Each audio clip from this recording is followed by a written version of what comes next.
সোনার বাংলা নয়, সোনার বাংলা নয়, এবারের বাংলা ইসলামের বাংলা। আমরা পরিষ্কার ভাষায় বলছি, আজকে থাকান বাংলাদেশে ইসলামের বসন্ত এসেছে।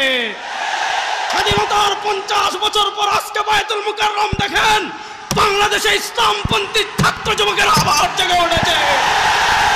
সুতরাং আমাদের মেসেজ পরিষ্কার, আজকে বাংলাদেশে ইসলামের বসন্ত এসেছে।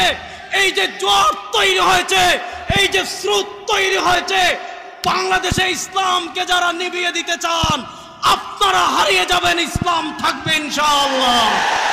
সুতরাং আগামীর বাংলাদেশে আমরা ইসলামকে রাষ্ট্র ক্ষমতায় দেখতে চাই কি চাই না? আজকে বাংলাদেশে ইসলামের বসন্ত এসেছে। এই যে জোয়ার তৈরি হয়েছে, এই যে স্রোত তৈরি হয়েছে, বাংলাদেশে ইসলামকে যারা নিভিয়ে দিতে চান, আপনারা হারিয়ে যাবেন, ইসলাম থাকবে ইনশাআল্লাহ। সুতরাং আগামীর বাংলাদেশে আমরা ইসলামকে রাষ্ট্র ক্ষমতায় দেখতে চাই কি চাই না? আর আসতে বলেন, জুড়ে বলেন, ইসলামকে ক্ষমতায় দেখতে চাই কি চাই না? আমরা এতদিন মসজিদে ইসলামের আলো জ্বালিয়েছি, মাদ্রাসা ইসলামের আলো জ্বালিয়েছি, খানকা ইসলামের আলো জ্বালিয়েছি, ওয়াজ মাহফিলে ইসলামের আলো জ্বালিয়েছি।